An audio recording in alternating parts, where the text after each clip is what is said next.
Good evening, everyone. I would like to call Silicon Valley Clean Energy Authority Board of Directors meeting to order. Today is March 13, 2024, and at this point, we're going to call for roll call. Thank you. Director Craig? Here. Scozola? Here. Hilton? Here. Mohan? Here. Chua? Here. Abekoga? Here. Chair Walia? Here. Vice Chair Tyson? Here. Director Lee? Present. Klein? Here. Meadows? Here. Carruthers? Here. Risto? Here. Thank you, and we have a quorum of our board this evening. Thank you. Let's start with public comments on matters that are not listed on the agenda, please.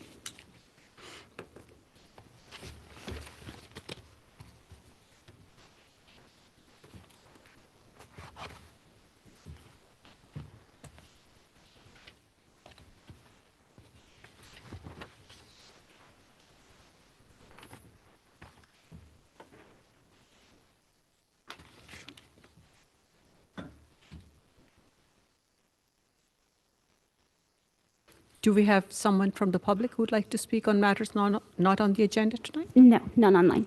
Okay, thank you. Let's move on to, we're going to start this meeting. It's a bittersweet moment. We're going to start by acknowledging our CEO, Girish Balachandran, and we're going to adopt a resolution commending his leadership as SVCE's Chief Executive Officer. I'd like to introduce this item first. Thanking him, Girish, for all your excellent 6 years of leadership at SVCE. When you came here, SVCE was just a year old. Under your leadership, the organization has grown from its infancy into a well-established and highly regarded community choice energy agency in the state of California. As a testament to that, just prior to the start of this meeting, we had commendations for Girish from numerous state legislators' offices. What a moment. Thank you, Girish. I'd like to start first by requesting Director Lee, asking if he would like to say a few words. Thank you, Chair. Wow. What a party, Girish. And I'm just so happy for you and your next venture ahead. Under your leadership, the growth of this SVC really has been tremendous. Not only this organization has grown in numbers of employees, but certainly growing so much in the impact of our community as a whole. Multi-million dollars have been given and committed to community through scholarships, grants, rebates, and sponsorships, in addition to almost 943,000 metric tons of carbon dioxide equivalent greenhouse gas has been reduced thanks to your efforts. This is truly a fantastic board to sit on, and I have told people this is my favorite board, including the Board of Supervisors. I like this better. Come on, which board do you have at the $120 million surplus, right? That one, I have to deal with the deficit. and you really thanks a lot of that and part of the extraordinary leadership of Girish these past 5 years. And I'm most honored, actually, to be your backup Uber driver to get you back to Sunnyvale to get some restful sleep. And thanks to him, I've been getting those 5-star rating all this time. We will definitely miss you, especially at our key dinners as well. Thank you, Girish, for all your incredible work, and I have a commendation here to bring.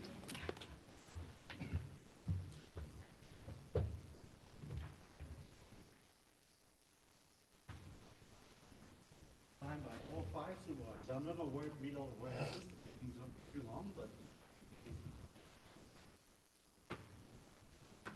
I'm visit you, San Diego, and I need to put that in your state.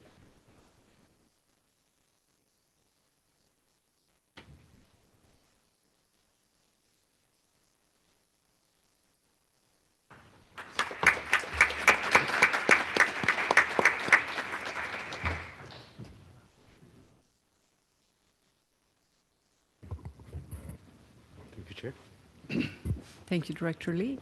At this point, I'm going to look around and see if any other members of the board would like to say a few words. Director Meadows.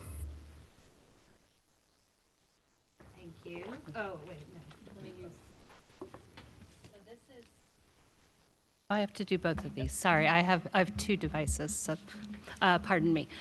So this is kind of off the cuff, but I was thinking about it as I was listening to all the speakers earlier, and this is actually the better group to say what I'm about to say. So firstly, Girish, thank you, and thank you for the time you've spent bringing me up to speed, first as an alternate director and then a director. I remember our very first one-on-one over Zoom. And I think it was at that meeting, do you remember the question I asked you? I said to him, what's it like trying to run a company with a board of directors who are all elected officials, and some, if not many of them, don't know a thing about your business? And he had this little Cheshire cat smile, and I don't even remember the answer. It was something very diplomatic, like, oh, yes, I have a very dedicated board. And he's continued to mentor us all, and hopefully you're proud of us and our passion for the mission. So thank you, Girish, and you can answer that question if you'd like.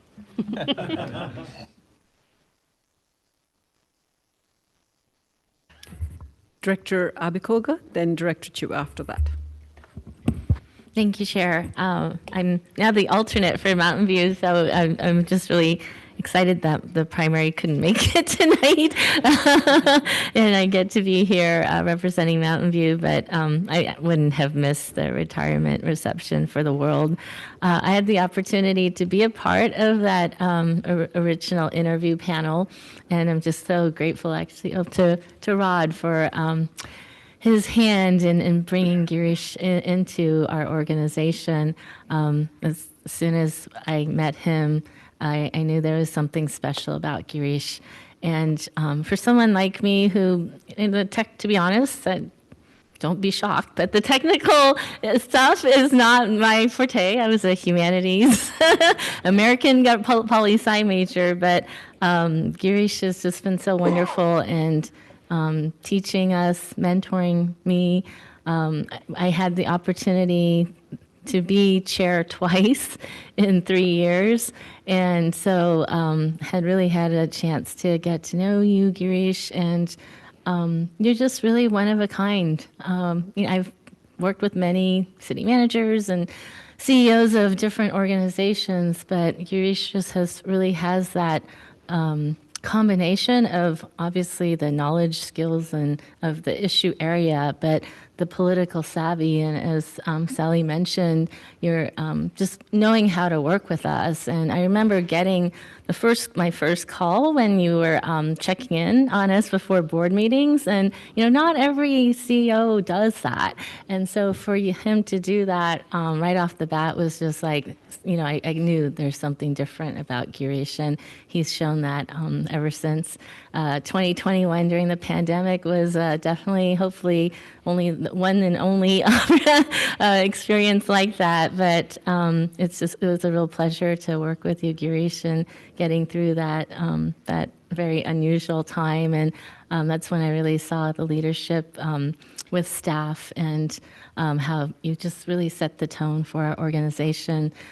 This is probably one of my proudest organizations to be on and on a board of, and I often get to say that, most people think government moves slowly, but not this organization, and a lot of it is because of our rocket man taking us to the stars. So it's very bittersweet, and trying not to get too emotional, but thank you so much for your many years with us, and I'll miss you, but I hope our paths continue to cross. Thank you.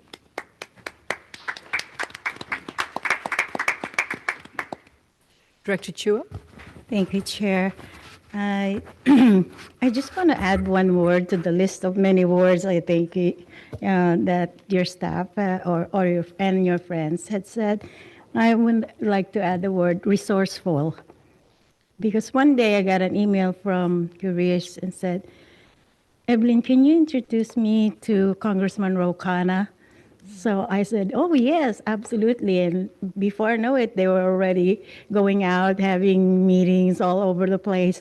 And I think one of the reasons that Milpitas got the $3 million climate change grant is because of your presence with Congressman Rokana. Thank you so much. And to add to that, I would like to thank you for mentoring me. I know nothing about CCA and all those acronyms, and I still don't, but but I'm learning. Thank you, Gurish. I'm gonna miss you, just like Margaret said. You're a unique, special person, and like I said before, I think you're, if not one of the best, I think you're the best CEO I've ever worked with. Thank you so much. Thank you, Chair. Director Klein? Yes, and I'll continue the remarks. You know, I just want to say it's been great working with you. And, you know, so I come from a technical background, you know, and I remember the first time we sat down, and one of my previous companies was doing, you know, meter reading and time of use. So I understood that portion, but the operation of a CCA and where that energy comes from is critical. And the time that you spent to educate your board, you know, definitely you've built the organization, you're working with your staff, but the time that you've spent to educate your board so that we're successful, so that we're making the right decisions and giving the right direction is, you know, to me, the best thing that you could do, because it's not an easy sort of thing. It's not something, you know, there are many different organizations that all of us sit on that you can come in as an alternate and sit in for one meeting and the decision isn't that difficult. This isn't so. That for this organization, you know, especially the decisions we're making, the programs that we're starting are so earth-shattering and changing our local communities, and you know, setting a future that all of us want to see. But you know, for me, I just want to thank you for the time that you spent.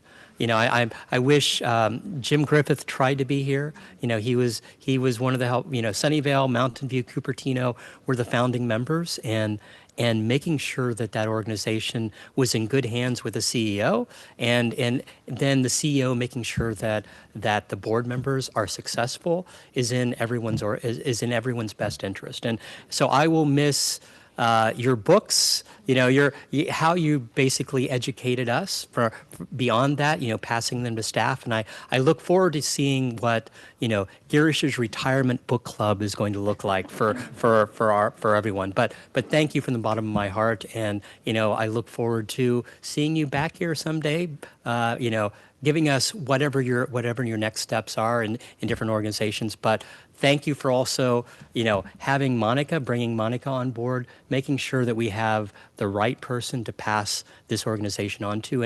And that's the real mark of a good leader, is making sure that there's a succession plan so that you can go home and sleep well, and making sure that this organization will continue to make a difference for many years to come. So thank you.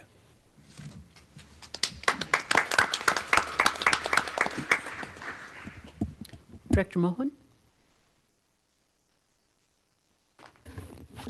Yeah, Girish, like everyone else on this podium, as well as in the auditorium, I will miss you as well. But I have to say that I'm a little offended by something. Ever since you announced that you were retiring, I had these great suggestions for you about how to lead your life. And you indulged me, you listened to me, but you never took me up on any of those great suggestions that I've been making for the last 6 months.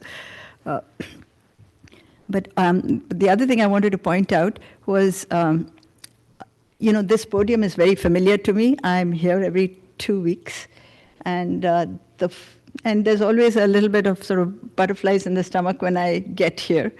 But then when I realize it's SVCE and not my regular board. Should I not be saying that? And then I'm sitting back and I'm not sort of leaning forward and anxious and waiting for every word. And then at the beginning I thought, is it because all these people around me are just so nice? And they are. I'm not disputing that at all. But I do want to give you and your staff credit, because you put together these great presentations. There's nothing to argue about or find faults in or anything. It just, that made for a very relaxing atmosphere.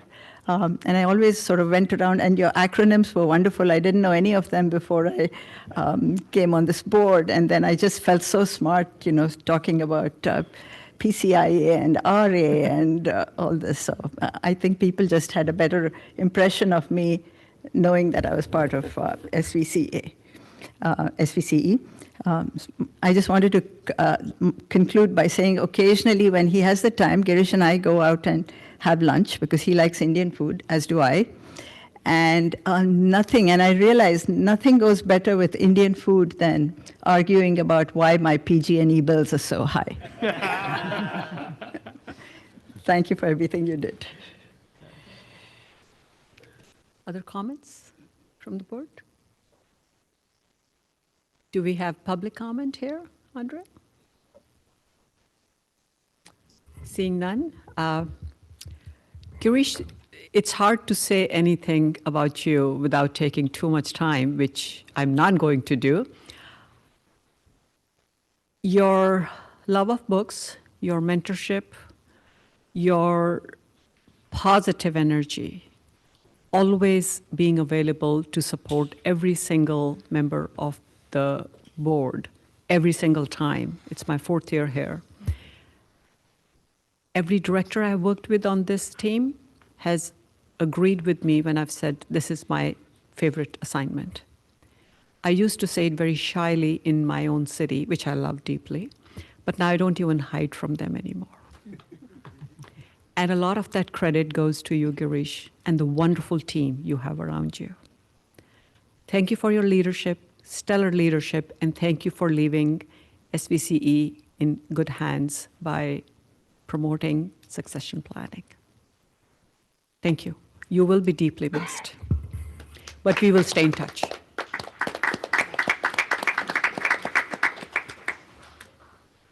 With that, I'm going to request a motion to adopt resolution number 2024-03 to honor Girish. Do we have?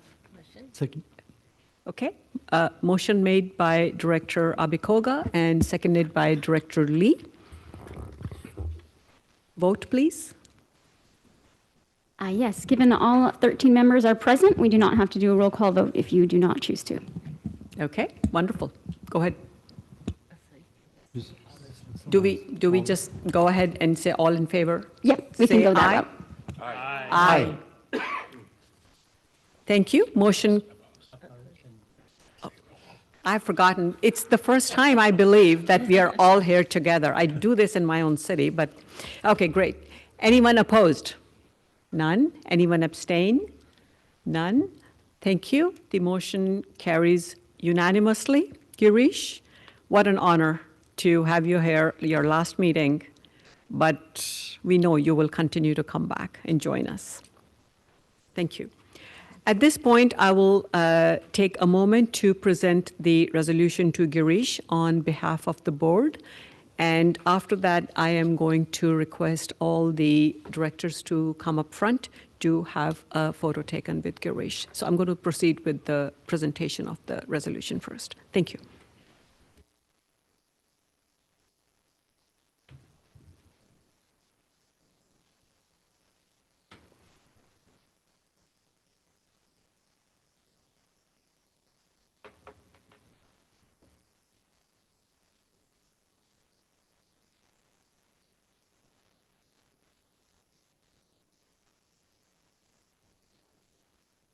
Come on.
Okay.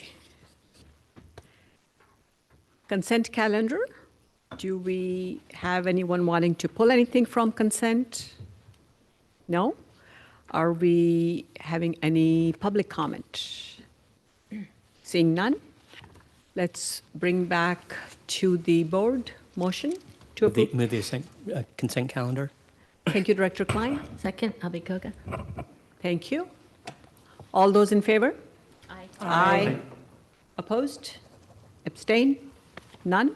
Motion carries unanimously. Thank you. It does help when everyone is here. Wonderful. We move on to item number 2, which is the CEO's report. CEO Girish Balachandran with his report to SVCE. The last report from me. We've set aside a few minutes. I'm going to take the opportunity to address you as a board also. But actually, before that, no, I'll go with this first, and then we'll introduce our new employees. Sorry. So, Director Meadows asked a question that I'll answer. So, right now we have a board, we have a chemical engineer, we have an architect, we have a finance director, that's you, Director Mohan, engineer, attorney, veteran, a VC, political science major, teacher, pharma executive, firefighter, small business owner. When you think about diversity of viewpoints and diversity of expertise, that's what you want in a board. And, you know, someone asked me, we were talking a few weeks ago, and I thought the best board members are the ones who ask good questions. Questions that we don't think about as staff. And maybe a question about, did you look around that corner? We're the subject matter experts, we'll bring you answers, but sometimes we may not ask all the questions. And you all ask the right questions. So Director Meadows, that's what it is, right? So obviously it's not the subject matter expertise, that's why you hire all of us. But this diversity in this board, we've been so lucky from day one. And prior to day one, you have Director Sinks there, and you have city managers from various cities, staff from counties. You had Don Bray, before he was an employee. All of you came together to put this agency together. So, you know, the birth of this agency happened like 10 years ago when your climate action plans were being discussed, and then you came together. I also wanted to mention something I didn't mention before, but I need to mention now, which is, you know, when I share a couple of things with my family, my cousin will say, oh, your dad and mom will be proud of you. Both of them have passed away 26 years ago and 2 years ago. One is an engineer, one's a doctor. And my mom is a doctor who worked for local government in India. And I never thought I'd work for local government, and I've come to love local government. It's especially this job is the best mix of innovation, value, and giving back to the community. So I feel very blessed to be in this position. And one of you mentioned here and repeatedly about what a wonderful team we have. And that's the thing, right? So I contribute, but everything you say, I know I'm just taking a fraction of it because we have a wonderful team.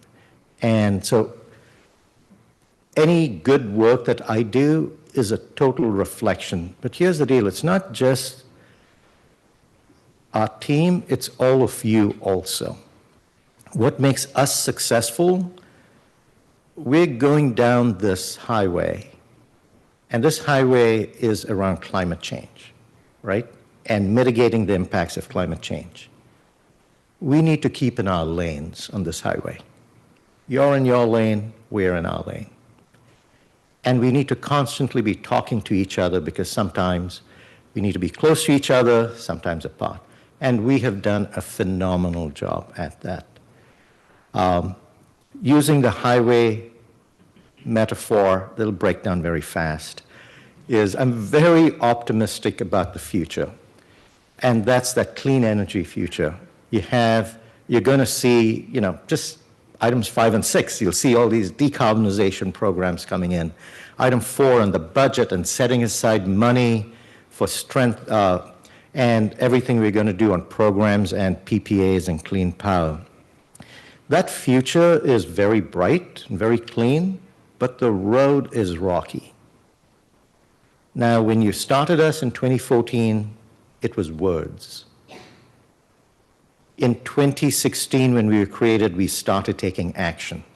And now, as we get into the building decarbonization space, and you see the challenges of implementation, you see the challenges of blackouts in 2020, you see the challenges of affordability today. None of those things are meant to get off this highway. All we're looking for is zig and zag. This highway is not going to be smooth all the way. And this board is amazing. I mean, right from the founding board to right now, it's a super pleasure to work with this board. And I feel very optimistic about this. Something else, obviously in this last kind of talk, there's some obvious questions that I should pose and answer. And, one thing is, talk about, okay, what advice do you have? Leaving, one of my staff actually asked me that yesterday. And so maybe addressing the board as a whole. An effective board, which is an educated board. And I love, when you just see the diversity of experience you already bring a lot of intellect, smarts, and passion. I'd say continue to be engaged with all the education we provide because the challenges of tomorrow are still unknown. Get educated on that. So I think that's one. Effective board governance. I have 3 things. Effective board governance, great. The second is invest in excellent staff. And I think in you hiring Monica, you obviously have done that. And all the staff that we have here, amazing. So I'd say just continue to do that. So the first and second is basically just keep doing what you're doing. And the last one is also keep doing what you're doing, which is be very strong financially. Because when you have financial reserves, you have options. One of the things I like to say, and I said this earlier, change happens, you have to adapt in order to succeed. So change, adapt, succeed. You don't know what changes are going to hit you in this rocky road, but when that change hits you, in order to adapt smartly, you need financial reserves. You need to be really strong. This is an extremely volatile commodity. This is a business that moves very fast under forces that are not under our control. They are very, very large forces. They're global forces. They're national forces. If you have enough financial strength, you don't have to react. You can be very smart, and all the values that you espouse, clean energy, affordable energy, reliable energy, and don't forget you want to take all our customers with you, right? So we need to be looking at equity and our low-income customers. When you have the resources, you can balance all of that. So we've had a great journey from 10 years from when this was thought of at the Cities Association. You all are leaders over there too. Thank you all to our previous board members and our current board members. So that's kind of my thanks to all of you. It's just such an amazing day today. Thank you for the resolutions. Thank you, Director Lee. Thank you, Chair Walia. It's just very moving and I do appreciate that. So with that, I am going to move to another part of the, sorry, if you just give me a second, please. Okay. I'd like to introduce two of our newest employees. First, David Hicks, who joined SVCE in February 2024 in the Power Resources team as a data engineer. He is local, and we're very excited to have him, and he is here with us, and he would like to introduce himself to you.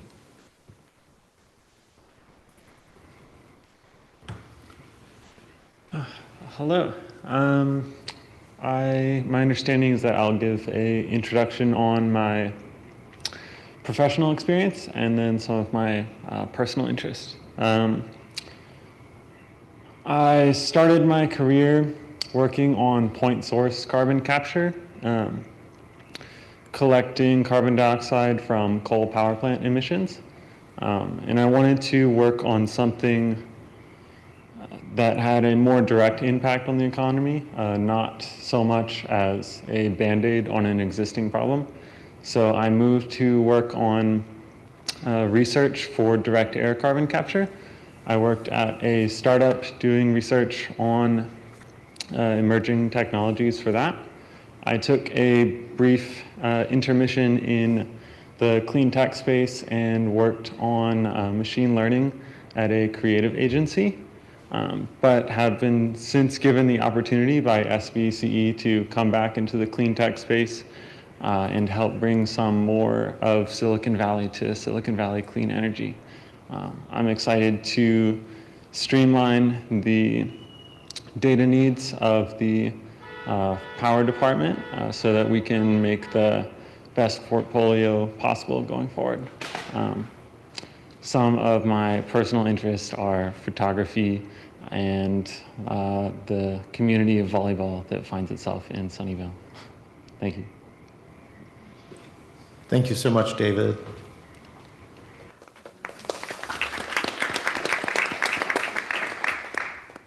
Our next new employee we'd like to introduce today is Kayla Kiefer. She joined SVCE last week as our new decarbonization fellow, and she's joining through the Climate Core program. She has a very interesting background. I'd like, Kayla, would you please come up and introduce yourself? She will be joining the DPP team. So, welcome, Kayla. Thank you. Hi, everybody. My name is Kayla Kiefer. As Girish said, I'll be starting as the Decarbonization Programs Fellow. My background is a little bit different. So I am from Southern California, the high desert area. I attended California State University of San Bernardino, where I received my bachelor's in environmental studies, certificate in GIS. And believe it or not, this was the first time I had ever heard of climate change. And I was totally shocked. I knew that I wanted to do something and play my part where I could. So I furthered my education at Vermont Law School, where I received my master's degree in environmental law and policy. Then the pandemic happened. So I worked the last couple of years as an operations manager and implemented sustainable practices in this office where I could. However, I knew that my passion lied with combating climate change. So I stumbled upon this fellowship through SEI's Climate Core program and was completely honored to be offered this position. So I'm very excited to get started here with SVCE. Thank you. She's also very humble. She has received 2 medals from President Obama for her social service activities too. So as you can see, like we said, amazing team. Thank you very much. Chair Walia, that's the end of my report. Thank you. Thank you, Girish. With that, let's move on to item number 3, to receive audit results and accept the findings from independent auditor.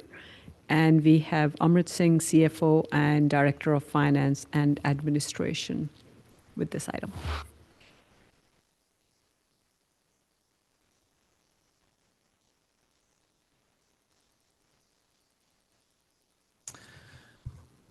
Good evening, directors. I'm pleased to announce that our external auditors have completed the financial audit.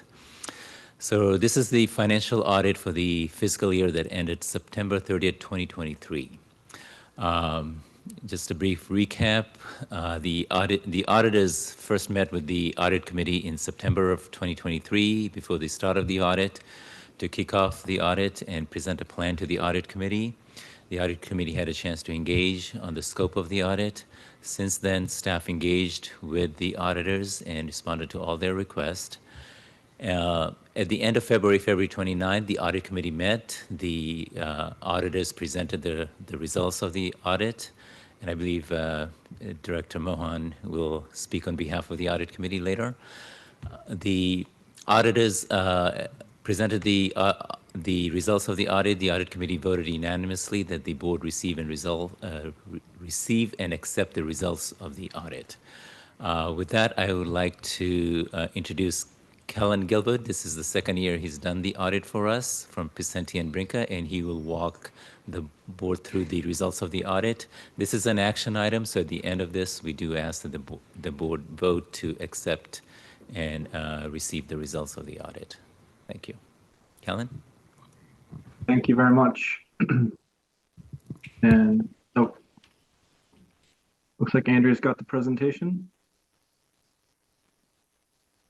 Thank you. As Imra said, my name is Kellen Gilbert. I am the audit partner from Picenti and Brinker. I have about 17 years of experience, mostly in the government sector.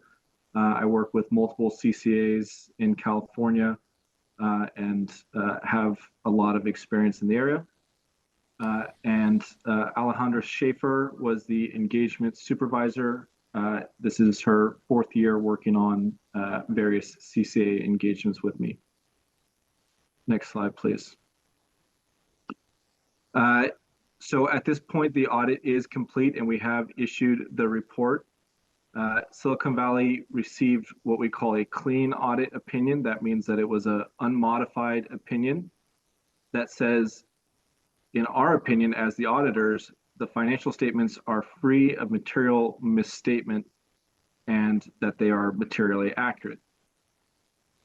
In addition to the basic financial statements, we have also issued a report, a separate letter stating that we did not identify any significant deficiencies in internal controls. So this letter basically states that during our audit, all of our observations of internal controls, we did not identify any of the various types of control findings, whether it was a significant deficiency or material weakness. None of those were identified during the audit. Next slide, please. This is probably my favorite slide because I just think it's very important when communicating as an auditor to the public. Just to remind everybody of what the relative roles and responsibilities are over the financial statements. There's a common misconception that the auditor, although we can help prepare the financial statements themselves are a product of management. So management is responsible for all the financial data within the financial statements. They are responsible for the disclosures of the financial statements. And most importantly, they're responsible for establishing, maintaining, and monitoring a system of internal controls. The auditor is responsible for giving our opinion about whether or not the financial statements are free of material misstatements, and we do that with what's called a risk-based approach. A risk-based approach means that we obtain an understanding of the organization's processes, internal controls, accounting procedures, and also the micro and macroeconomic environment in which the organization operates. And then we perform a risk assessment to determine where the best areas of the financial statements would be for us to increase our testing, do more test of details or confirmations. Basically, where do we focus our audit efforts? And that way we are spending our time where we're getting the most bang for our buck. And that's what a risk-based audit approach consists of. And so we as auditors, again, are responsible for having this risk-based approach. And then at the end of the audit, providing our opinion of whether or not the financial statements are materially accurate. And so, as I mentioned, part of our required procedures are gaining an understanding of the various risks of a misstatement, and that can be due to fraud or error or just a control deficiency. We consider internal controls, whether they're designed and implemented and functioning properly, and then to test all the information that we've gathered, we perform a select basis of test of year-end balances. We look at transactions throughout the year, and we also evaluate the adequacy of footnote disclosures. Next slide, please. So this is just a brief rundown of some of the procedures that we perform. We always start with revenue recognition and accounts receivable. This is an extremely important part of the audit, and so we always want to make sure that we spend an adequate amount of time testing revenue recognition. So we take a test sample of customer billings to make sure that those occurred and existed and were recorded appropriately. We look at total cash received during the year to total revenue recognized as an analytical procedure to make sure that revenue is not being overstated. We look at cash that comes into the organization after year end as a way to substantiate the year end accounts receivable balances and also to test the underlying revenue figures. And then also we look at a sample of revenue throughout the year to make sure that revenue is being recognized consistently and appropriately, not just at a point in time, but really throughout the year. We also test cash. Cash is a relatively easy area to audit, but obviously it's an extremely critical part of the health of any the finances for an organization. So we want to make sure that we test cash appropriately, and we do that by sending confirmations to financial institutions and reviewing any related reconciliations back to the trial balance. Next slide, please. The accrued cost of energy, that is a large part of the audit. It's a large number for the financial statements. We want to make sure that the expenses are recorded appropriately, that the amount accrued at year end is complete and accurate. We look at subsequent received bills and from electricity providers and cash payments and double check that calculation to make sure the accrued cost of electricity is complete and accurate. Other liabilities, contracts, other payables, we look at those. We do subsequent disbursements testing to make sure that everything that should be recorded at year end is, that there are no what we call cutoff issues where something that should have been recorded falls into the next period. We want to make sure that there are appropriate controls in place to make sure that cutoff is addressed completely and accurately. And finally, and maybe most importantly, we review the financial statement footnote disclosures for two factors, really. We want to make sure that all the required disclosures are included. We want to make sure that there aren't any unnecessary or over cumbersome disclosures. And we also want to make sure that if there are any disclosures that they basically are just including factual information, again, that's required. And without what we would call management bias, we want to make sure that there's not anything in there that where management could be putting their unnecessary input influencing the reader of the financial statements. So we want to read the financial statements and disclosures carefully to make sure that they're, again, complete and in accordance with the standards and that there's no unnecessary information in there. Next slide, please. So the following couple slides are just a few sets of what we call required communications to those charged with governance. This is an area where the professional standards believes it's extremely important that we, the auditor, communicate directly with those who have the ultimate responsibility for the financial statements, which is this board and the audit committee. And so we just want to say that there were no material changes to the accounting policies or significant new accounting policies adopted during the year. We didn't identify any significant or unusual transactions where there was lack of authoritative guidance. So this would be if there were any extraordinary transactions or something where it was unclear how we should treat that. We didn't encounter anything of that nature. Next slide, please. We did not propose any material adjustments to the financial statements, and we did not identify any instances of fraud. That last one is a little silly to say in this meeting, but I think it's very important just to communicate and to also let this board, reassure this board that had we identified any instances of fraud, we don't wait until the end of the audit to communicate that. That's something that we would be communicating with management as soon as we identified it as appropriate. So again, we did not have any of those type of instances. Next slide, please.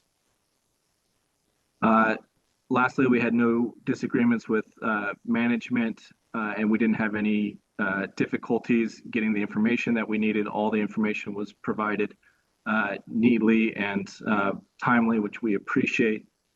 We worked with Mike Maher Accounting throughout the audit, Emirate, and again, greatly appreciate everybody's help to make the audit as efficient as possible and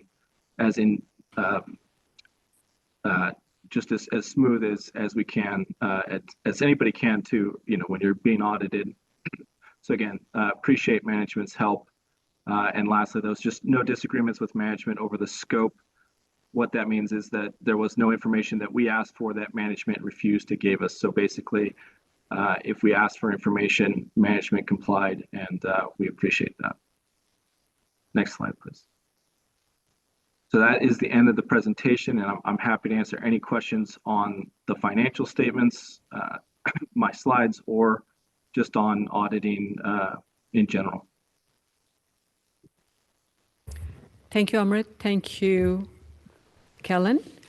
Before we go to questions, I'm going to request Director Mohan, the SVCE Audit Committee Vice Chair, if she would like to say a few words on behalf of the Audit Committee, and then I'll bring it to the board for questions. Thank you, Chair Walia. Thank you, Amrit. The Audit Committee met on February 29, 2024, to discuss the preliminary audit results. Kellen Gilbert, who you just heard from, the lead audit partner for Picenti and Brinker, presented the results to the committee, which at that time were almost complete and expected to be an unmodified, that is a clean, audit opinion. Picenti and Brinker did not find any significant deficiencies in internal controls, did not have any disagreements with financial accounting, and were not expecting to propose any adjustments. Mr. Gilbert stated that there were no disagreements with management concerning the scope of the audit, the application of the accounting principles, or the basis for management's judgments on any significant matters. Based on the information presented, the Audit Committee voted unanimously to recommend that the SVCE Board of Directors accept the audit report and its findings. Thank you, Director Mohan. Any questions? Okay, let's move to public comment. Seeing none, I'll bring it back to the board. Motion to approve. There are two things staff is looking for: to receive the report and accept the results of the report, the findings. Move. Chair. Director Chua. Thank you, Chair. Move to accept the year-end financial statements and the independent auditor's report for fiscal year 2022 and 2023. Tyson seconds. Okay, wonderful. All in favor? Aye. Aye. Any opposed? Abstain? Boy, that goes much faster. Thank you. That's how to do it.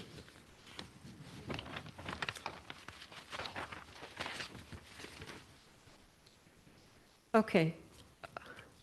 You know, at that time, I know I froze. It's like, is anybody going to say no to a resolution for Girish? Seriously? That's why my brain just froze after ayes, unanimous ayes. Item number 4, adopt resolution approving the mid-year 2022-23 adjusting operating budget. And once again, we have our CFO and Director of Finance and Administration, Amrit Singh, presenting. Thank you, Chair Walia. I'm pleased to present the mid-year budget. This is something that we do every year. This is the middle of our fiscal year, again, that began on October 1st, 2024. This is an action item. We will ask at the end of the presentation that the board approve the resolution adopting the adjusted budget. In terms of what I'm going to talk about, I'm going to briefly touch on the timeline, the highlights of the budget since we made adjustments in in December. If you remember, we made an adjustment in December to the budget that was initially adopted in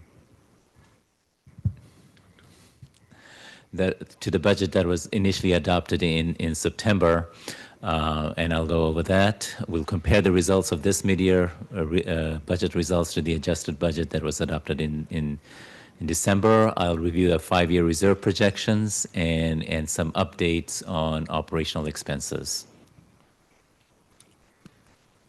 So in terms of timeline, I'm not going to go into each of these timelines, but as I said, September is when the board adopted the annual budget.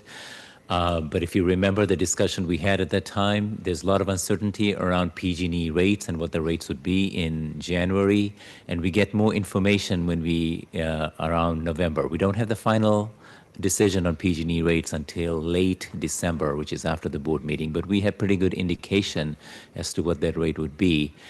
Based on that, we adjusted the budget. There was significant adjustment to the budget at that time because of higher PG&E rates coming, generation rates coming, and lower PCIA. At this mid-year budget, this is a more comprehensive look at the budget. We're looking at all our operational expenses as well as adjusting for our power supply expenses. So key highlights of the budget looks better, even better than what we had discussed in December. But it's a bit of a bittersweet news. We're showing that we are improving the bottom line by about $39 million. But this $39 million is driven by decrease in prices. As Grish mentioned, this is a commodity that's very volatile, and we talked about the swings. We do stress test analysis to measure the impact. Natural gas prices, which on the margin influences what electricity prices are. If you remember, a little more than 12 months ago, they were almost at record high prices. Now they're at record low prices. That's how quickly this market moves. And if you know one thing about prices when they come down, which means the rates that PG&E used to set the PCIA and their rates that went into effect in January, now they're basically going to be under collecting PCIA. So that means come next year, PCIA will be holding other variables constant, PCIA will be going up, and their rates are probably coming down.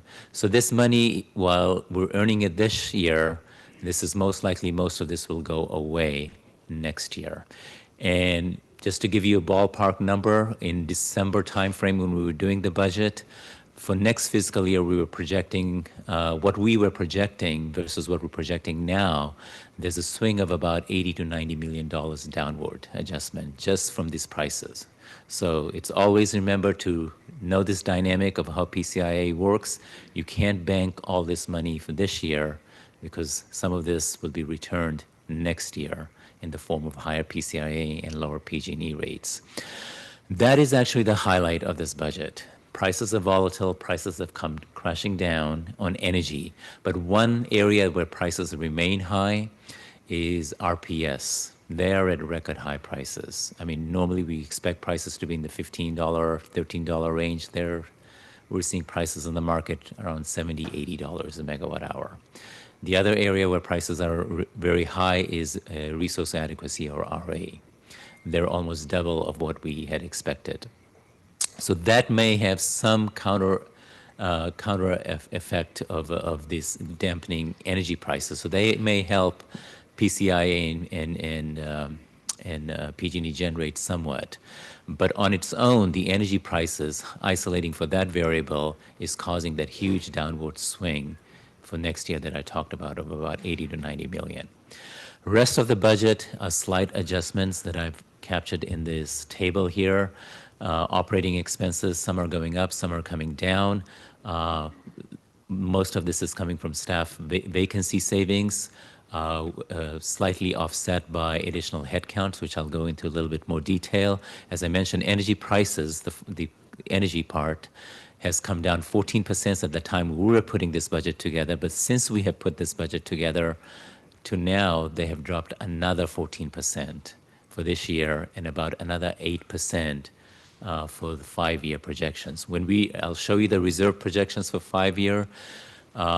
In this chart, I'm showing that next year is still slightly positive. We were showing 40 million, but just this last week when we reran the numbers, we're actually showing next year to be negative contribution to margin if we hold to a 1% customer discount.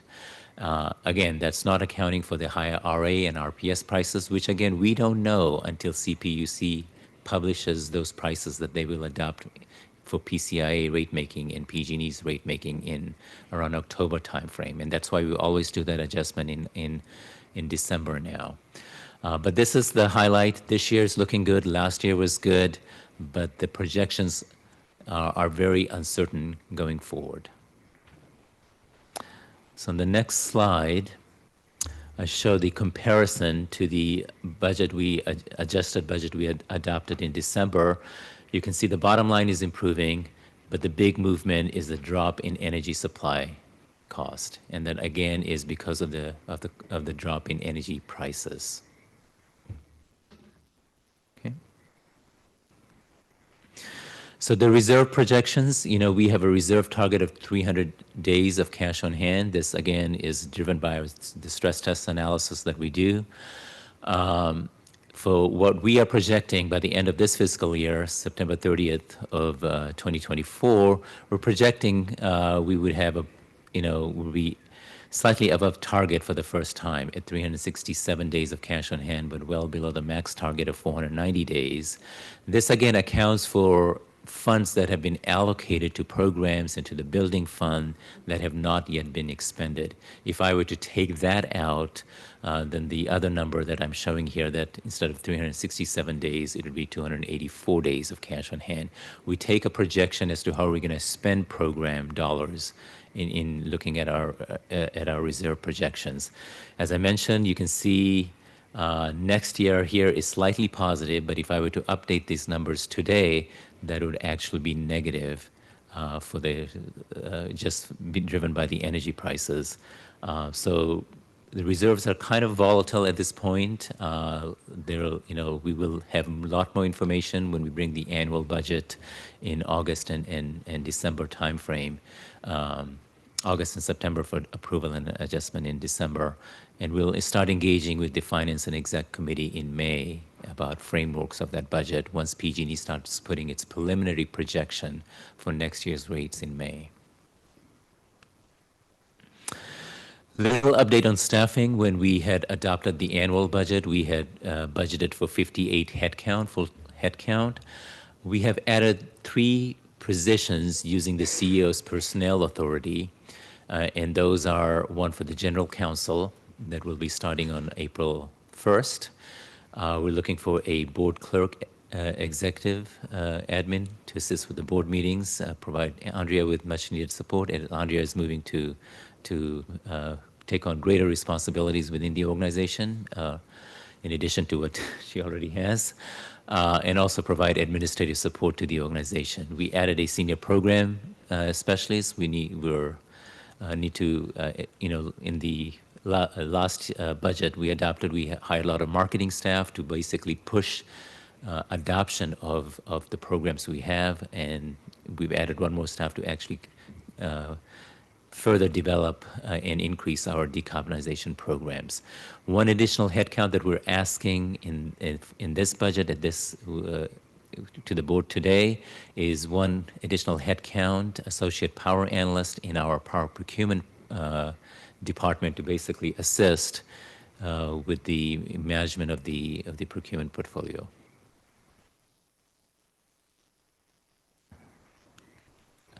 There's some laughter. I don't know what I'm missing, but. Oh, I see. Okay. You're doing great, Amrit. All right. Thank you. Last summary slide, basically, Grish mentioned reserves. Once they're gone, they're gone. That's what that slide, that picture is meant to say. We need that for this volatile period. As I said, the commodity prices, and we've talked about this, they can flip on a dime. You know, they can go up, they can come down, crashing down. Right now, they're crashing down. And because of the way our portfolio is structured, where we forward hedge the energy, we're not able to participate too much on the downward movement, but nevertheless, we get hit with the PCIA and PG&E's generate impacts. So the next steps, again, we'll be conducting our stress test analysis. We're in the process of doing that. We presented the financial stress candidate stress test to the Finance Committee last month. We are working on those. We'll be bringing that to the committees in May and then to the board in June. And then we'll start our budget framework discussion in May. And then we will bring the next year's draft budget to the board in August for adoption in September. And then we will also do that adjustment once we have once we know what CPUC's published prices are for prices that will be used to set PCIA and PG&E's generation rate. That's sort of the end of my presentation, and before we ask the board to vote, I'd be happy to take any questions. Thank you, Amrit. Thank you for the good news and the reminder that, good reminder, I should say, once again. You have reminded us there is volatility in the market and a lot of moving pieces with different timelines. So constantly needing to be vigilant and keeping a strong reserve. Thank you for that. Questions? Director Lee. Thank you, Amrit, for the very informative presentation.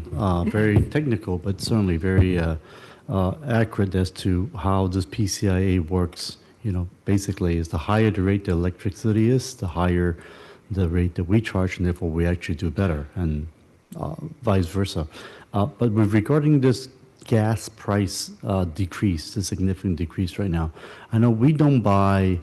I mean, we try to buy as green as possible, but we still have some purchase of gas in the long run as a reserve or to cover a certain percentage of it. For the hedging purposes, if the price is so low right now, is this a good time for us to actually enter into some of those contracts further out? Well, we don't actually buy gas. We bought some RA resources. We have some rights where we can dispatch those units, but for the most part, our energy is clean. But natural gas on the margin sets the prices for electricity, and that's how we get impacted. So when gas prices are low, electricity prices are low. We don't want to speculate. It's actually against our risk management policy to speculate on market prices. So we take a very measured approach that's defined in our energy risk management policy that basically lays a sort of a laddered approach as to how we hedge. So we don't want to take a market view. You know, market is what the market is. We are not speculators. We don't want to say this is good, this is bad. We take that measured approach. So sometimes that helps, sometimes it doesn't. But what the purpose of hedging is basically to reduce the volatility, you know, of the portfolio. In other words, reduce the risk of the portfolio. There's some further analysis that we are going to be doing with respect to how PCIA and PG&E generates. There are complicated analysis that we may refine and fine tune in the future some of those hedging recommendations to the board. Thank you. Director Klein? Yeah, so and PG&E and the PUC are constantly changing things. And so, you know, 5 days ago, PUC again approved another rate hike from a PG&E standpoint that will take place in April, I think. How does, and I understand, you know, you get getting this report out is difficult, but how does that play into what this year's budget will look like? So the recent increase, the increase that went in January was the generation, which is what we provide to our customers, generation services. And if you remember at that time, and it's in the appendix of this presentation as well, they proposed a high rate in January, and then the generation rates will come down in July when they've recovered certain amount of money that they need to recover. But the recent increases are not so much generation related. They will affect the wires charges, transmission and distribution. Okay. Okay, that clarifies that. I appreciate that. And then your presentation mentioned the 5% discount. And so do you want to talk about what Silicon Valley Clean Energy provides and what staff is recommending, kind of digging into that for, looking at reduced income over the next 2 years, eating into our reserves in 2025 and 2026, but also you mentioned in passing the potential increase in the discount that we give to our customers. So currently we provide 5% overall discount. We provide 4% general discount to everyone, then 1% that we translate into additional dollar bill credits for our Carefare low-income customers, which for them amounts to a substantial number, something like 20-21%. When we set the budget in December, or adjusted the budget in December, we, on a planning basis, said we'll target for a 4% discount for the next 2 fiscal years. But it's not a commitment. It's not what we will do when we present the budget for this year. We're setting at 4%. At least is guaranteed through, it's approved through end of the fiscal year, end of September. But when we'll come with the annual budget, we will make a recommendation at that time, looking at our financials, looking at the new stress test analysis as to what we should be recommending. Chances are we don't want to go below 1%. I think we have built reserves to account for these type of volatility, so we don't have to go below higher than PG&E rates. Whether we stick with the 4% for the rest of the year, which probably is likely given the last 2 years of strong reserves we've had. But we will revisit whether we want to stick with the recommendation of 4% or what the right number should be for the next, probably from January through September of next year.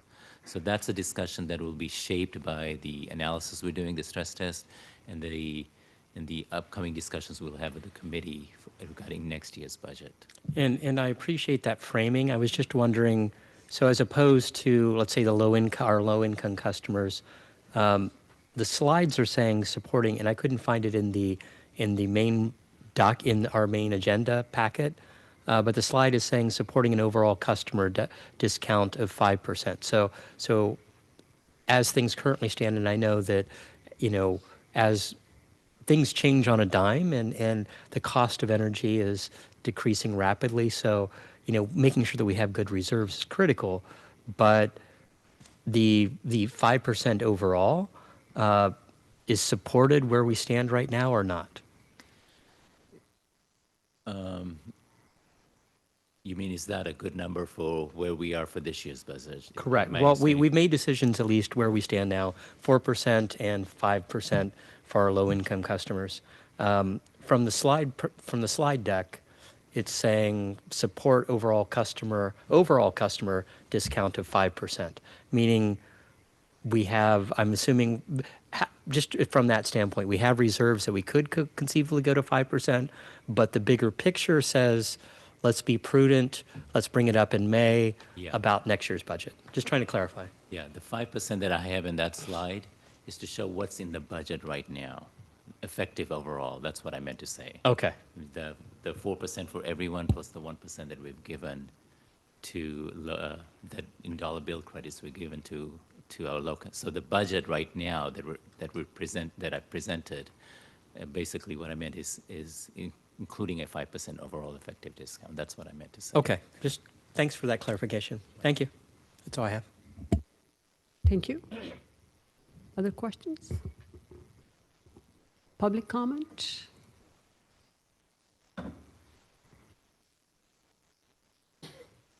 Thank you, Mr. Carney. Thank you. Well, I certainly hope you will adopt the budget, but I did have some comments about looking forward.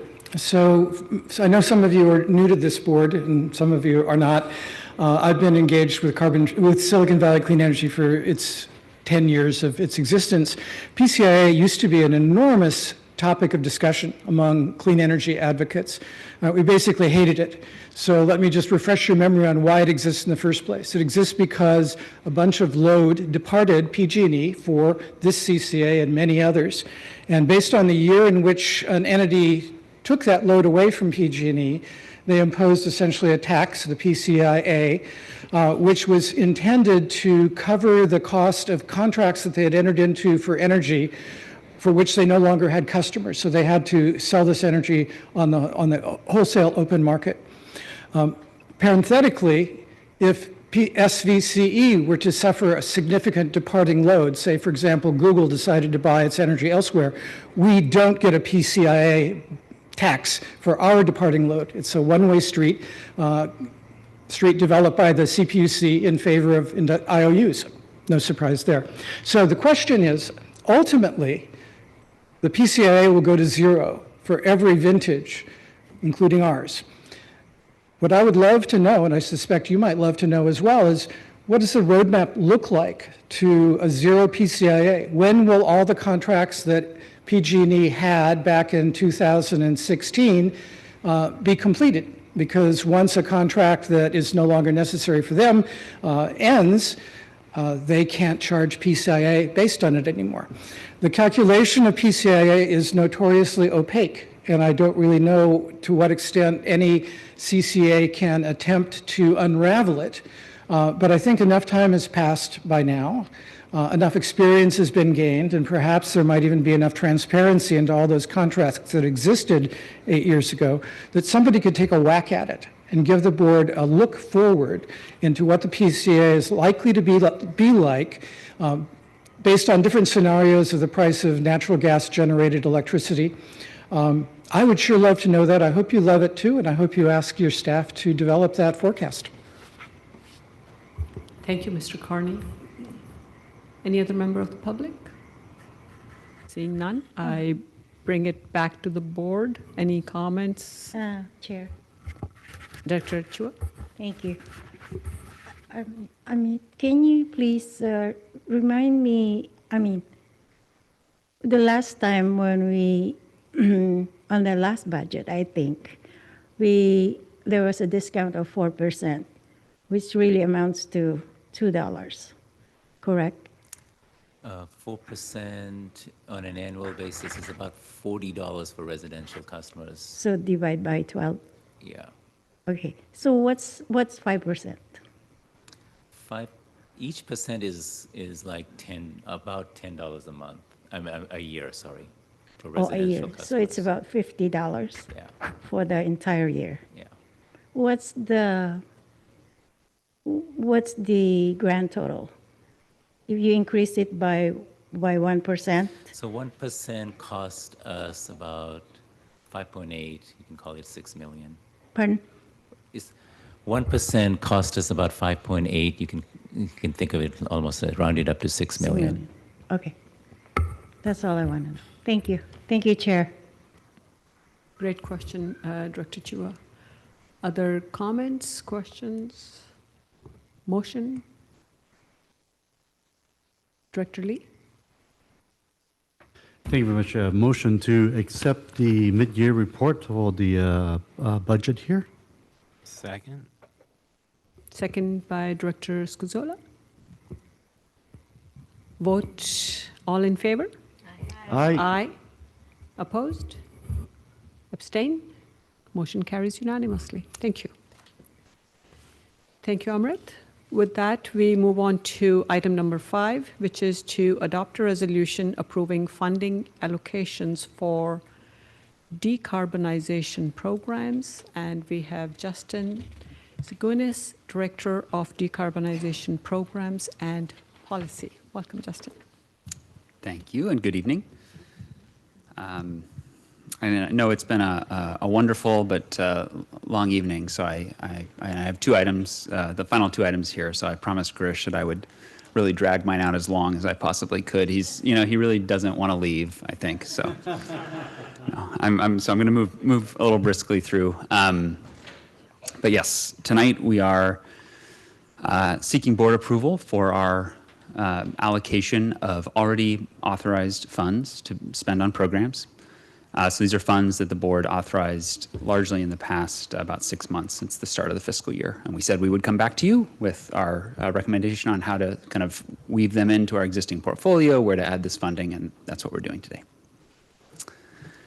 I have a couple of recap slides that some of them you've seen from me before. You've certainly seen this one. I did just want to kind of reiterate, when you think about, our efforts to reach scale in the SVCE territory and really kind of decarbonize everything rapidly, we really are thinking about getting towards policy. And that policy looks like REACH codes, which I know you all are familiar with.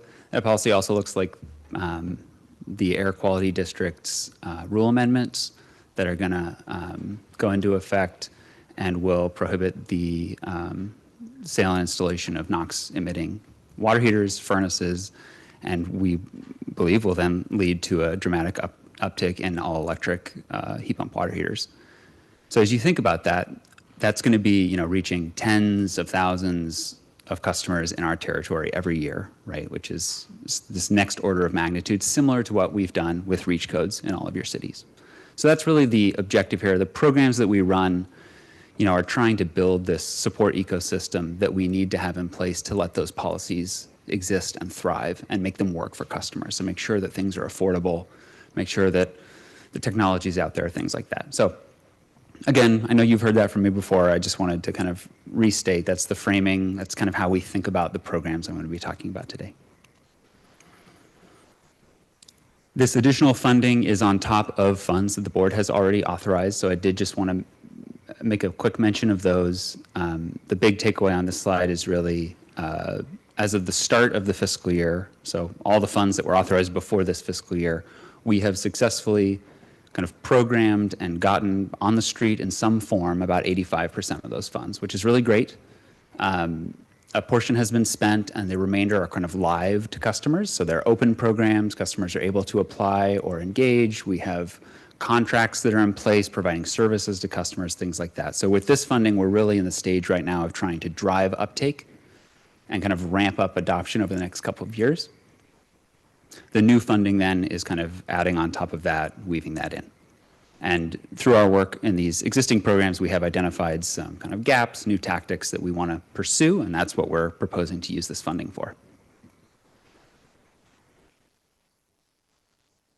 My team, since October, when the board added some funding in the fiscal year budget, we've gone through an exercise to review our entire portfolio of existing programs, looking at projected impacts, looking at the market sectors that we're targeting, looking at feedback we've received, what the data is showing us for our program so far, and we generated a bunch of new ideas and kind of went through this process to try to whittle them down to get to what you see before you today. And that I have grouped into these 6 categories. I think it's helpful to sort of think of it in 2 groups. We have the top 2, which, as you can see, are kind of larger allocations. Those have some programs where we're kind of maturing a little bit. We're scaling some of those up. And then there's some other program areas that we're still kind of testing, piloting some approaches. These are the specific programs, which I'm going to walk through. I did want to note that about 70% of the funds really are associated with the single family install program and the community decarbonization grants. So I'm going to focus most of my time on those. I also want to note that, this is a quick presentation. There's more information in the staff report. And also, you're kind of getting the tip of the iceberg on some of this. And so I really encourage you, if you want to talk more about some details, you have ideas or thoughts, we would welcome the chance to talk with you directly. Feel free to reach out to me, my team. We're going to continue to be iterating on these and working on these as we roll them out. So with that, I'm going to jump into the first area, which is kind of expanding our single-family customer electrification work. And the big effort there, you see I've grouped the top 3. That's 1 new program which actually I'm going to be talking about in a little bit as well. And this is a program where we're really trying to kind of broaden the participation. So we have an incentive program today and some other resources which we think is working to reach earlier adopters, folks like that. But we really want to try to go after folks who are really busy, who don't think about energy very much. How do we make that as easy and simple as possible? And so this is this new program approach that we're really keen to test and try out. It's going to have these three main elements for income qualified customers. That will have a no-cost pathway to do the electrification in their homes, which is really great. We'll have a turnkey pathway where if you're a market rate customer, you will just have a co-payment. So you'll still get all the incentives and everything. You just will pay for the delta and compared to project cost. And then we will have an emergency water heater replacement, which is really great. We're trying to get this moving quickly because we want to get some experience running this program ahead of BACMD making its decisions around its rule amendments. And we know that some of these elements are things that are really important to the BACMD board and BACMD staff in understanding how will their rule amendment affect customers across our territory. So we're really kind of trying to innovate, demonstrate that this works to enable policy. And then two smaller ones here. Neighborhood scale electrification is a really interesting concept as we think about scaling up electrification. It's trying to get whole groups of homes to electrify all at once so that we can actually kind of prune back the gas system that's serving them and use the cost savings associated with no longer running the gas system there to pay for the electrification. So it's a potential funding mechanism, and we want to kind of get some practice doing that because there's been some papers and analysis there. And then portable heat pumps, these are like window units. We think renters will be able to take advantage of them, and so we want to add some program offerings there. The other big one is in the customer awareness space. So this is building on some of the great grants work that we've already done by expanding the community decarbonization grants. And these would be to fund kind of localized, community-specific projects or programs. So it could be, EV charging in a given community. It could be a medical battery program, something that kind of makes sense for your community, but that SVCE isn't running ourselves right now or directly. And so it's an opportunity for kind of us to get some experience and learn from local projects that are happening without having to run them ourselves. And it gives all the agencies as well as local organizations a chance, if there's some ideas that they want to pursue, we can kind of support those as long as they are really driving GHG emissions reductions and kind of customer awareness and engagement around these topics. So we're finishing scoping those, but we think there will be a portion that's allocated to agencies and a portion that is competitive, open to agencies and other organizations. And then funding for eHub, which is our wonderful web resources. We're doing a revamp of those, version 2, and so we need some funding for the next 3 to 5 years on that. And then program marketing funds. So this is actually setting funds aside to help us drive that uptake in all of the current programs and in these new ones. And then I'm going to run through these last ones pretty quickly, but e-mobility incentives. So this is targeted EV rebates and some e-bike incentives. For the EV rebates, those would be income qualified. And we also would be kind of doing outreach to really try to engage multifamily residents as well as folks who drive their vehicles long distances, because those are kind of some of the best opportunities to get the most internal combustion miles off the road. Commercial and industrial, so we've been running a pilot, talking to some large commercial customers in our territory, and there is some interest in electrifying some of their processes. And this is a very kind of nascent market, but it's something that we're really excited to support, so we want to put some funding there.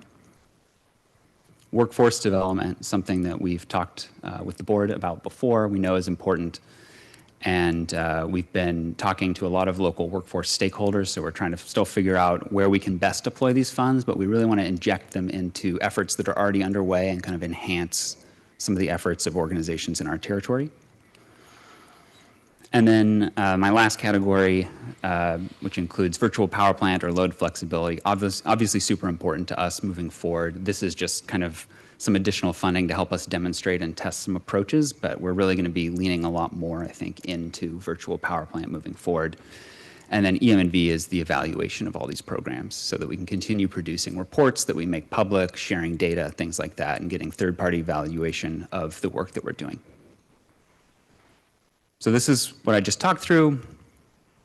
I do want to just note that, after approval, hopefully from the board tonight, the work does not end for us. We continue to do stakeholder engagement. We continue to get feedback both before launching the programs and after launching the programs while we run them. So again, I'll conclude just by saying tonight we're looking for approval of our proposed allocation of this already authorized funding.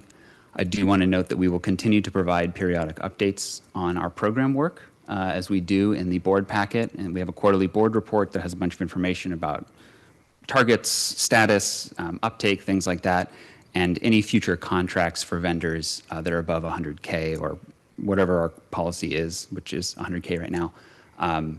We will still bring those to the board for approval. So there's still going to be that opportunity for you all to see them. So with that, I will open for any questions. Justin, thank you. Thank you so much for your presentation. Once again, shows how much progress SVCE continues to make, and this is at the stage where we are actually going ahead with decarbonization programs, reaching out to the customers directly. Great work. Questions? Seeing none? Wow, okay. Public comment? Seeing none? Wonderful. I'll bring it back to the board. Comments or a motion to approve resolution 2024-06? Move to approve by Klein. Thank you. Second? Second. Second by Director Lee. All in favor? Aye. Opposed? Abstain? None. Wonderful.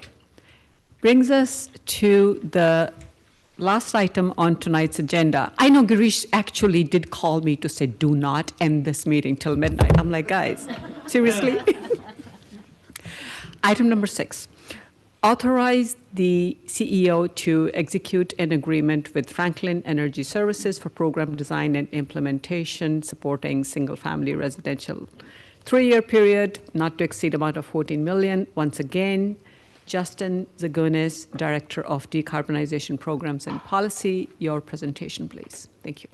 Yes, me again. And actually, I'm going to ask Leanna Nguyen, who is on my team and really led the work on bringing this contract together, both in terms of kind of working on the scoping and negotiating, to join me. If you have any hard questions, she's going to be the one that I turn to. Yes, so this item is, we're carrying the momentum forward from the previous item. So this is actually one of the topics that I had listed was $14 million program with these 3 key pieces, and this is the contract for that program. We are trying to waste no time in getting this out there. So we're looking for approval. This is, you're going to be seeing this slide more often from me now. I created it to kind of put into all of our presentations. But this topic, we're zooming into the gas sector and residential buildings, and we think really this contract will support all of these 5 different sort of pillars that I had mentioned before. So just sort of saying, today we're zooming in here to the middle one. And we already have some work going in the single-family residential sector. So you see these 3 programs on the left side.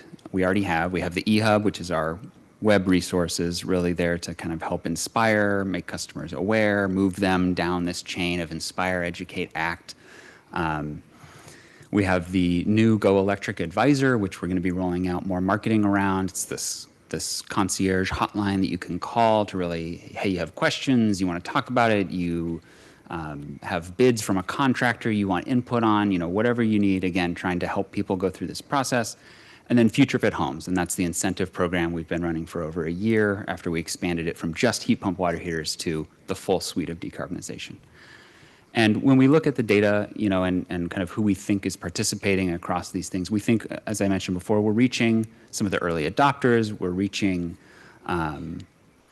folks that are kind of maybe thinking about this or more aware, have the time and energy to go down this process. But what we want to add is this new program is a way to really reach folks who are busy, who don't think about this, who have emergency replacement needs, who are low income, who maybe today, again, based on what we're looking at, aren't really engaging as much in the other pieces. So this is part of the whole ecosystem, really, of programs, and that's what we're trying to add here today.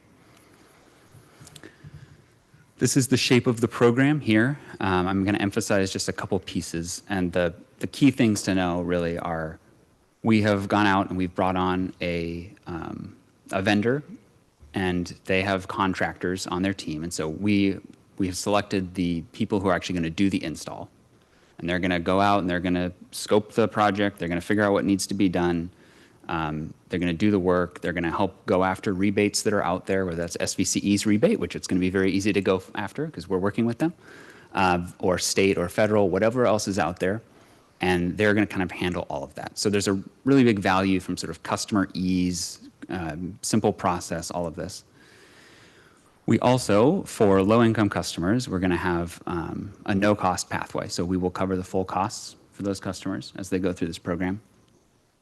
And then we will have the turnkey element, where if you're a market rate customer, you will pay the delta between the rebates and the project cost.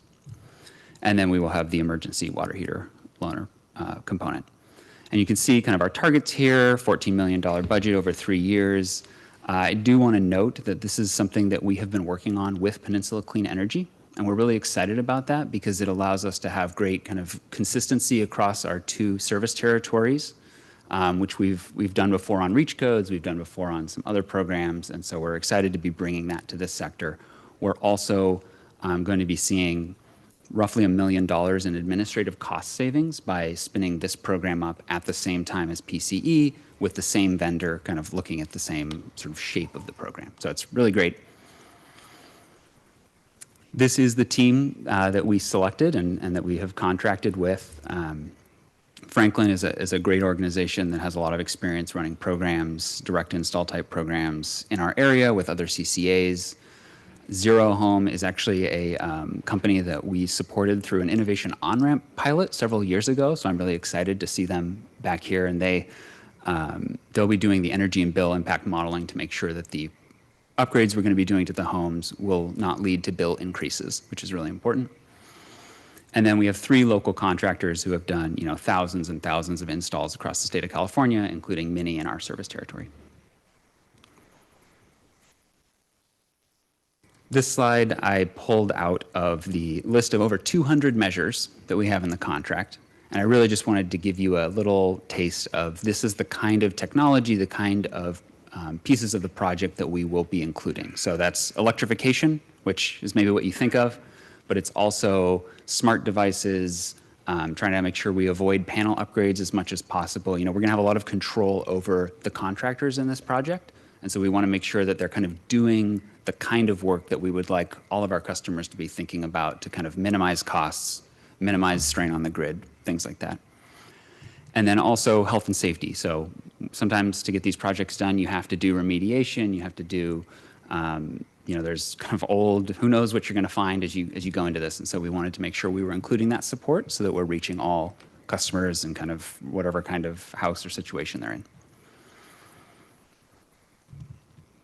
So this has been a long process to get us to this point, but we're looking for approval of the contract today so that we can launch, and we're going to be launching the low-income and emergency water heater services first so that we can get those going as quickly as possible, and then phasing in the market rate turnkey element a little bit later this year. And that is, I should say, consistent with the PCE timeline, so we're kind of moving along with them. So again, today the request is to approve the contract agreement that we have negotiated with Franklin Energy Services. And I'll open for questions.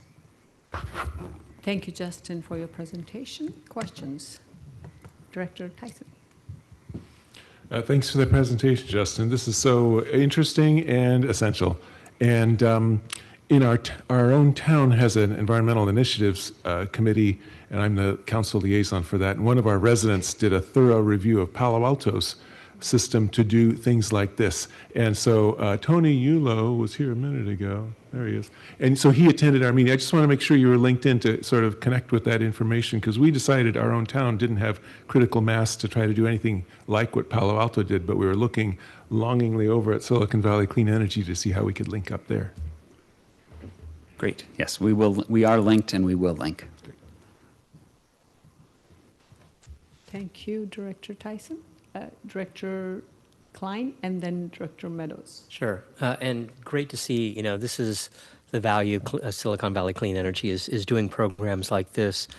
You mentioned collaboration. I love the concept of collaboration with Peninsula Clean Energy. So that's specifically for single-family home installation programs, or is it a wider thing? And if it's only that, how long have they had it? How many homes have they done? Or is this something that both of us will partner on moving forward? Yeah, great question. So we partner with them and other CCAs as well, but we often kind of line up with them pretty closely on a variety of things. Reach codes. We did a bill impact study with them. So this is a case of kind of stars aligning in terms of we were interested in this, they were interested in this, and so we decided, okay, well, for this one, let's do it together as well, just like we've done some of those other things. Okay, fantastic. Thank you. That's all I have. Director Meadows? Thank you, Chair. So this is all very exciting and interesting. So one thing that might help me is if you can, I hear what you're saying about the programs, and then we hear the numbers and all that. It would be really helpful if, I don't know if you could present case studies or little videos or something to show how each of these program processes work. Because when I'm with our residents, I can refer them to a website, but that's, even no matter how good the website is, that's not going to really help them. If you show me a case study, someone picks up the phone and calls, and then this is what the process looks like. It might help me understand it better and help our residents understand what they can access. Because I've tried sending people to the website and even finding, a specific link. It just doesn't get there. But if I can say, well, you know what, if you call, here's what they can help you do, or I can point to if you had some of these case study videos for this process and this application, it would help make it so much more accessible to understand the process. So that's just my impression, or maybe you have that already. Do you have? No, that's great feedback, and we've been talking about how we can continue to get kind of information about programs, and I think to what you're saying, very actionable information about our programs in the hands of our board members and of city staff, so that you can kind of help refer customers to the right thing and in a way that's very intuitive. So I appreciate you saying that, and I think we may follow up with you to kind of talk through, hey, what would you be looking for? And we can make sure we're kind of addressing that. Yeah, okay, and yeah, thank you, I appreciate that. Thank you, Director Meadows. Once again, you have illustrated here how SVCE team is always open to the change and adapting to it, being so flexible to make progress. Thank you. Director Risto and then Director Chua. Thank you. I think the encouragement program is interesting, especially for single-family homes where people have an existing home and, as an elected, when we've worked on reach codes, that doesn't impact remodels in our community. So, for example, my husband and I are now replacing or remodeling our 1985 kitchen in our 1880s footprint. There have been no good surprises, and only because I want to walk the talk, we're switching over to induction, and we're trying to prep for other things, but it's outside of our budget to replace our water heater, our furnace, our washer, our dryer, everything. But we're trying to prepare for that, and so just running the panel is exorbitantly expensive. However, what stuck with me was the idea of the emergency water heater. So I like that program because the day your water heater breaks, you want hot water the same day. And we're planning ahead. We will put in all of the electrical so that the day our water heater dies, we can go to electric. But somebody else is not going to want to wait a couple of weeks to get the permits and get ready. They'll just replace it. So I guess two questions. I mean, I know at one point gas won't be available and somebody will just be stuck for a little bit. I'm wondering if there would be education with all of the contractors so that if somebody today needed to get a new water heater and they called someone for an install, would everyone who does installation know about, hey, you might want to consider going electric, and while you're doing that, you can get this free loaner and we'll help you, switch over? Or will somebody just come in and put in a new gas water heater? Like, how can we work with contractors to make sure that people can take that step at the time that they need to do something? Yeah, I mean, great question.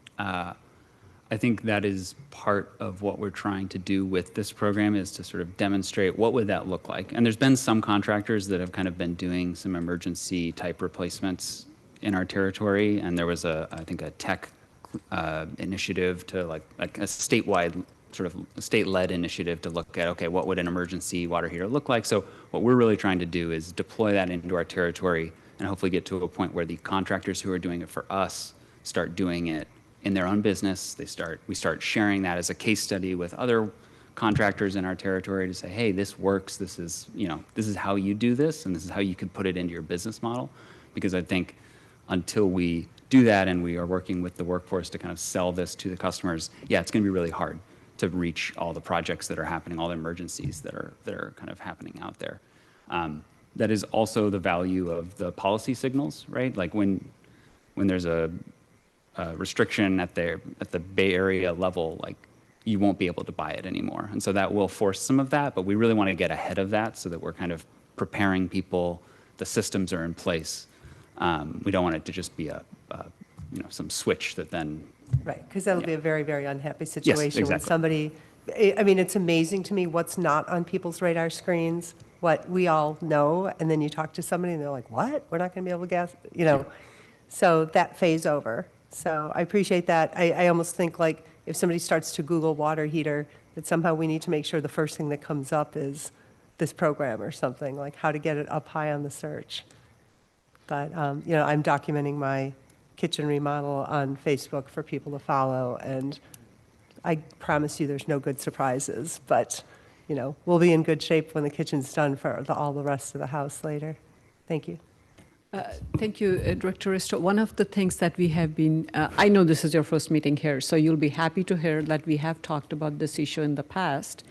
And one of the things that has been happening is Team SVCE is working with each city for a couple of things: permit modernization and finding ways to spread the message in each city's building departments, so that the word can spread amongst community members. My city, Saratoga, is a small city, and we are limited in staff. So even when residents are interested, when they don't get the immediate, complete answers, the inclination is to stay away. So there are a lot of incentives, and again, all ideas are great, and Team SVC is just fabulous about incorporating them and reaching out. So thank you. Director Chua? Thank you, Chair. We had a meeting with Zoe and Tony at one point, and we all got excited, our team, because I think almost everybody on staff is on that on that meeting. So one of the things that's really exciting, this is one of my initiatives, is Going Electric Tuesday, where a resident can call and make an appointment for 30 minutes and ask anything and everything about going electric. And one of the exciting things, and I saw it tonight, is your Going Electric Advisor. So what we're going to do is to connect.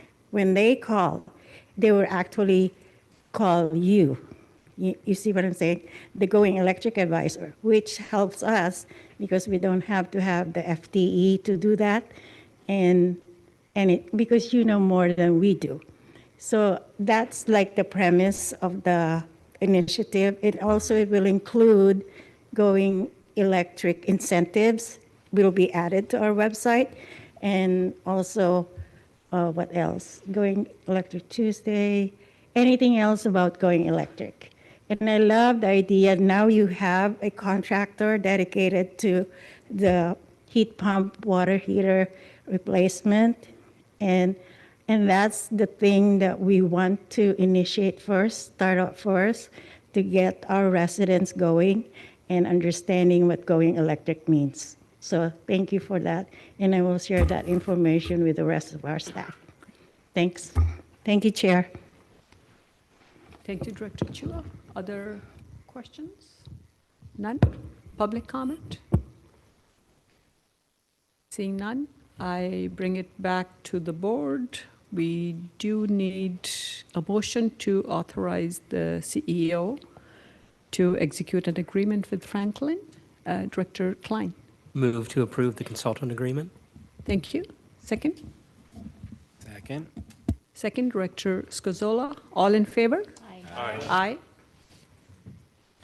Anyone oppose? Abstain? No? The motion carries unanimously. Okay, we are almost there and making good time. Board member announcements and direction on future agenda items. Any announcements, members of the board? Director Klein? Yeah, one last announcement. I just want to invite everyone here, all the staff. You should be receiving invites this week if you haven't already to our Sunnyvale City Hall on Earth Day, April 20th from 11 a.m. to 3 p.m. So it's the grand opening of the 6 acres of open space around our new City Hall. So we'll be doing a ribbon cutting on that. There will be tours of the inside of the City Hall, of course, but arts and crafts, induction cooking demonstrations, zero emission cars, e-bikes, master composters. There's tree walks, so definitely an Earth Day celebration. But thanks to Silicon Valley Clean Energy, also helping us be that net zero building at the end of the day. But you should all be receiving invites sometime this week. But that's Saturday, April 20th, and it's also for the public. You can just show up, and it should be a great festival. Thanks. Thank you, Director Klein. Anyone else? So thank you for sharing that. I'll just say it briefly that yesterday I was praising that building of Sunnyvale City Hall to someone and asking them if they're really interested in the subject, that's the place they should go and visit that building. It's truly a net zero building, and what a feat of architecture. It's just remarkable. Thank you for the invitation. I'm sure quite a few of us will be there. So I'll make a quick announcement. It's included in the CEO report, and those at the exec committee heard from me. A couple of weeks ago, I had the opportunity, along with Director Ivan Martinez Beltran, to go to Sacramento for Cal CCA Lobby Day. It was truly a CCA World of Energy, successful trip, quite an experience, first time for me. The focus was affordability and reliability from so many perspectives, and it was just wonderful well, two things. One is wonderful that Benna Chang took us there, our director. She made the trip seem like a breeze. And the world of energy, it was wonderful to see so many people working towards the same mission. With that, I am at the end of the meeting, and Girish, I am going to, it's truly an honor to adjourn the meeting, thanking you for your stellar leadership at the helm of SVCE for a long duration, and for your great service to not just this community, but to this cause. It's, on behalf of the board, it's truly my honor to thank you for that.